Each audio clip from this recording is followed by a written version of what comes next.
What's up, you guys? Welcome back to my channel. Today I'm here to do two looks with the ColourPop Sandstone palette. I have been waiting for this palette in the mail, for what seems like an eternity. I think I forgot how to film, quite frankly. So I'm gonna do two looks with it today. I also got my hands on the ColourPop Hocus Pocus palette, and I'm waiting for that. I know that most of you guys are definitely more excited for that one. You probably saw the word ColourPop in my thumbnail and got excited for a second, and then were like just a tiny bit let down that it was this one and not that one. But I'm working on it. I'm doing my best.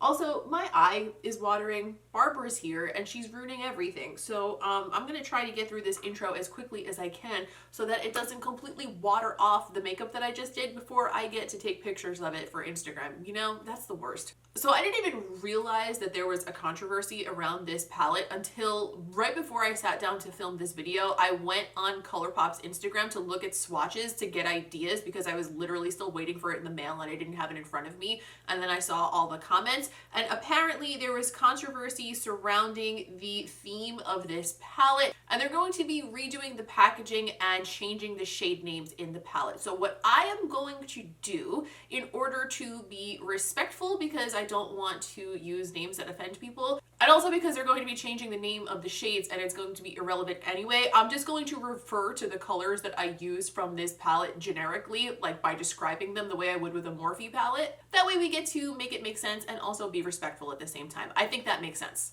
As always, I'll timestamp each look down below in case you want to come back to recreate it. I'll also list everything else I use in the look in the description if you are interested in trying to recreate it more directly. You could always use other things, but I just listed for your convenience. What else? What else is going on? I can't stop sneezing, and I'm gonna have to cut 10,007 sneezes out of this intro, and my left eye is as watery as a faucet. I couldn't even think of anything better than faucet. Why do you watch me? All right, that's enough. I'm just rambling on at this point. So let's just get into this look, look number one, with the ColourPop Sandstone palette. To start, I'm going to grab my bead number 6 brush and I'm going to go into this shade here. It's a nice mid-tone that I think will be great through the crease. It's going to pop that right through the crease area and blend it upward. So starting in the meat of the crease, if you will, or actually, I guess it's like more of a lack of meat, if anything. Using circular motions up toward my eyebrow just to blend it out. I'm going to go into this more terracotta red-brown shade. This one is completely matte. There are a lot of those shades in this palette that are the matte with a glitter finish, which I like, but like, damn ColourPop, there's a lot of them. Like, do we need to have them everywhere all the time? Just a thought. I'm gonna pop that on the outer corner and then work it through the crease. So just using what's left on the brush through the crease so we don't get too much. I've been doing this more and more lately, and it is helpful as far as keeping a little bit of control over where the color goes down. Just gonna go back and forth between those two and just build that so it doesn't kind of overtake too much. Just looking for some depth. It's a nice color though. Also, is anybody else thrown off by the fact that these ColourPop pans are square? Like, why? Why this one palette? Why? On a Sigma E30 pencil brush, I'm gonna go into this dark brown shade, has a little bit of gold glitter in it, right on the bottom corner here. And I'm gonna pack that on the outer and inner portion of the eye. I'm gonna just kind of pat it down. I'm not trying to spread it too far. But I do want to make sure I bring it all the way into the corners of the lid so that it kind of creates that little bit of depth. I also want to close my eye a little because holy shit, got some wrinkles settling into my primer today, don't I? I'm going to take a Sigma E36 and go right back into that same shade and start bringing that through the crease as well. I'm bringing that just the tiniest bit above my natural crease. I am getting a little tiny bit of patchiness on the outer corner with that shade. It doesn't look like something I can't pack over and fix, but just worth noting. And just blending into the crease with that using little circular motions on that same Sigma E36 brush. I'm going to grab my Urban Decay Stay Naked Concealer in the color Pure White, and I'm going to grab my NABLA cut crease brush, and I'm going to stamp a little cut right in the center of the lid. I'm going to give myself a nice spot to pop down a bright ass yellow shade because When I saw this palette, I was like, oh, I need to pair the dark browns with that yellow and make that yellow pop like crazy. Like that was the only thought creatively that I had when looking at it, so I gotta do it. So I'm gonna take that brush, I'm gonna put it right in the center with my eye partially open so I can measure where that's landing, and then bring it down the lid. Then with a clean pencil brush, I'm just going to tap over the edge of that. Sometimes I do this with my finger, or most of the time I do this with my finger, but today, because the colors are so intensely different from each other, I want to make sure I have more control so we don't start to make things a little bit too muddy. So pencil brush works well. So like I said, we are going into the center with that bright ass juicy yellow. So I'm going to pop right into this yellow shade, yet another one of these matte shades with glitter in it. And like I said, I like these, but like, why so many? Are they easy to formulate or something? Somebody from ColourPop, tell me why. So I'm gonna take that on a MAC 242S brush and start packing it right in the center of the lid, right up to the top of that cut crease, and then toward the edges, like sort of just tippy tapping toward that brown. I'm gonna take the Sigma E36, and I'm gonna go into this shade, which is a little bit of a lighter matte brown, and I'm going to use that to start to blend that yellow into the darkest brown that we put on the outer corners. And on that same brush, I'm gonna go back into the yellow, just kind of tickle back over that. Just go back and forth and blend between the two of those until we have a smooth gradient. I say smooth, and then when I watch this back, I'm gonna be like, that's not even that smooth, Nicole. Your blend is garbage. And then I'm gonna consider scrapping this whole video just for a little bit of insight for you guys on how my brain works when I'm making content. That's how my brain works. I don't often actually wind up scrapping it though. I put down some concealer and powder, and I would like for the bottom half of this look to be spotlighty like the top half. For the waterline, I'm gonna grab a brown eye pencil. This is Copper Glow from Pixie, and I'm gonna only put this on the outer and inner portions of the waterline. I'm just gonna leave the center open. I'm also gonna run a little bit of it through my tight line at the top. Next, I'm gonna grab the Punch Gel Liner Pencil from ColourPop, which is just bright matte yellow, and I'm gonna pop that right in the center. Next, I'm gonna grab my Beach number 7. I'm gonna go back into that matte terracotta shade, and I'm gonna start smoking out the lower lash line with that, but leaving the center empty because I want a place where that yellow can stand out just like we did on the top. And I'm not gonna quite bring it all the way into the inner corner because I am gonna put a different shade down there as well. I'm just gonna put like a little blob of it there and just tap the whole thing in with my finger just to give a white base for the yellow to be brighter over. Also, I just poked myself directly in the eyeball with my nail. Cool. I'm gonna grab a MAC 228S brush, and I'm gonna go back into the yellow shade, and I'm gonna press that right down where we put that white base. That's starting to look fun. I'm getting excited. I'm gonna go back into the terracotta, blend those together a little bit more. And then on that same brush, I'm gonna go back into the darkest brown that we used and push that into the lower lash line to deepen that up.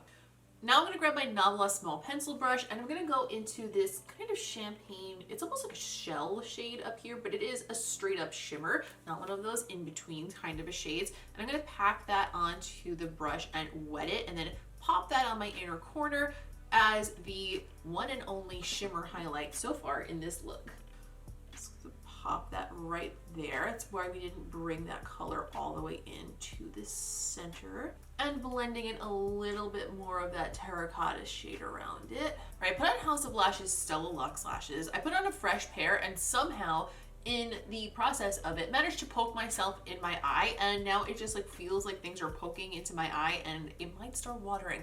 So we're gonna zoom as quickly through this lip application as we possibly can so that we can get through this before Barbara ruins everything. She's already here. I can feel her coming.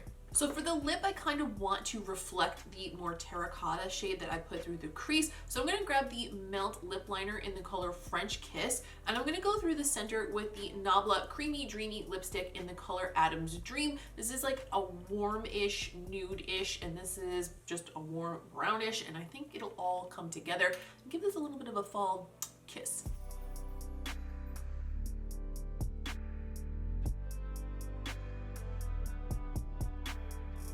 And this, even though my watery eye is freaking ruining it already, is the first look.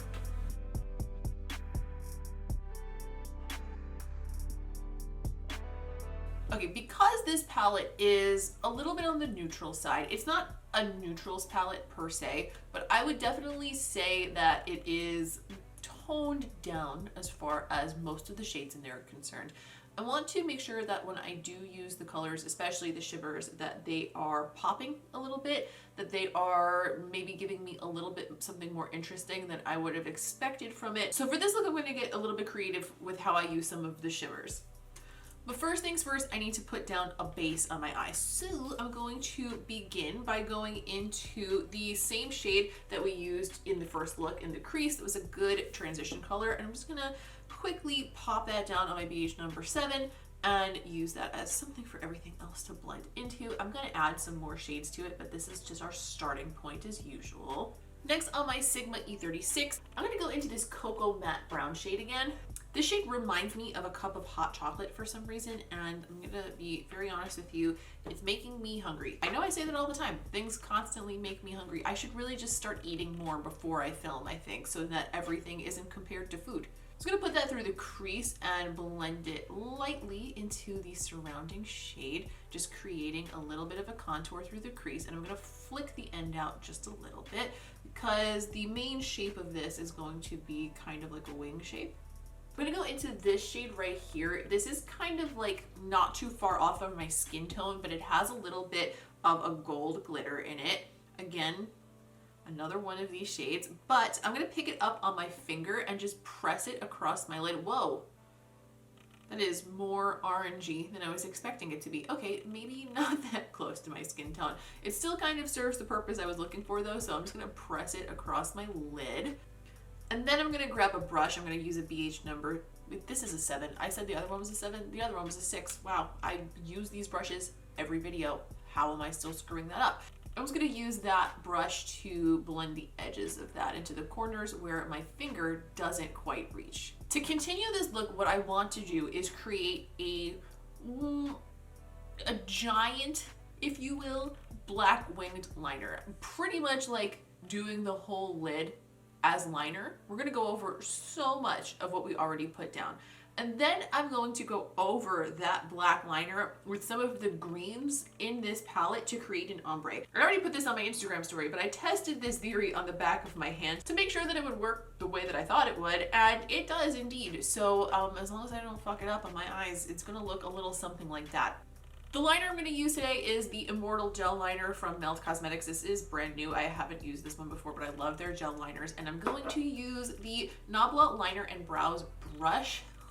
However, don't really know if this is the brush that I'm going to stick with. I may switch to something smaller to get a little bit more precise as I go, but this is just going to be my starting point. Also, with these gel liners, I like to pick a whole shitload up on the brush and then like smash it into the cap to like evenly coat it over the brush.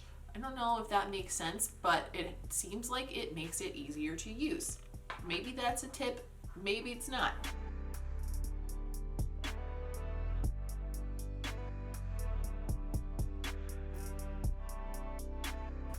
I'm not gonna lie, kind of just want to leave it like this because I haven't worn a big fat thick black wing in a long time and I'm into it. However, that's not the plan. So I'm gonna grab my Bobbi Brown Ultra Fine Liner Brush. Any little pointy flat brush should be great for this. I'm gonna go into this olive green shimmer right here, and I'm gonna begin by placing that over the gel liner on the inner half of the eye.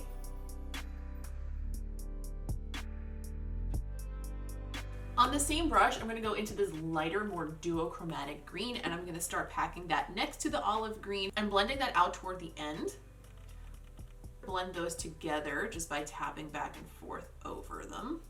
But instead of bringing this all the way out to the end of the eye, I'm going to let it fade into black so that we have that nice defined black point at the end, because I think that kind of just makes the look a little bit more intense and a little bit more flattering.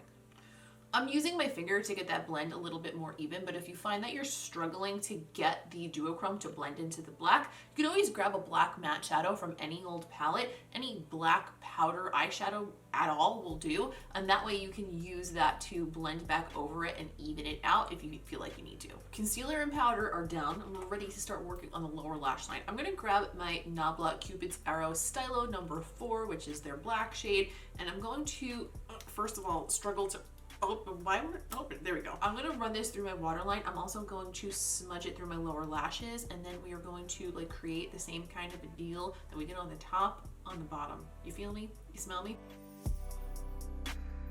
Once that's down, I'm just gonna take a little pencil brush and smudge the edge of it in, control the shape of it.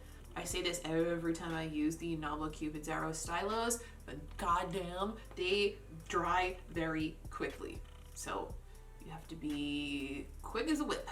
But consequently, these stay on so well, like unbelievably well. I'm gonna take my BH number 7 again. I'm gonna go back into the shade that we used through the crease, and I'm going to mix it with a little bit more of that like hot chocolatey shade. Run that mix of shades just along the outer edge of that black to just make it a little bit more of a soft transition from the black into my skin. And then on that Bobbi Brown brush, I'm gonna go into that duochrome green shade again, and I'm going to just press it along the outer portion of that black. But I think on the bottom, I'm gonna skip the olive green shade over here. I'm gonna let it be black. But what I am also going to do is grab my LUXE 141 Mini and go into that same shade again and use it as an inner corner highlight, mainly concentrating that on the lower portion of the inner corner so that it doesn't overtake the olive green on the top. Using that over just our skin, our concealer is obviously going to give us a very different effect and brighten up that inner corner just a bit, but still have this little area here where it's plain black, so it still has that depth and that groundedness. Okay, skin is done again. House of Lashes Stella Luxe are on again. And I think to properly balance this look, what would be nice would be a warm nude on the lip. And I'm actually gonna go ahead and use another one of the NABLA stylos. This is Arrow number 1, and it's very, very nude. I'm gonna grab my KVD pencil in the color Lolita 2. This is like a classic terracotta nude warm pencil, and I don't know why I'm over explaining it. I just think that it'll look good, so let's go.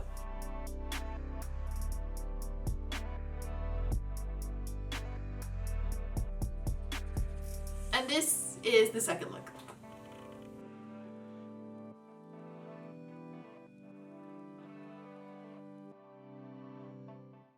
All right, with 2 looks down, what are we thinking? For a little while now, I felt like a lot of ColourPop's releases are looking exactly the same. For example, the Wild Nothing palette, I felt like that one looked a whole hell of a lot like the palette they released directly after that, which was Garden Variety, which also happened to look a lot like the Candyland palette, which you wouldn't even expect. Like, these two kind of have the same thing. This one, wow, why?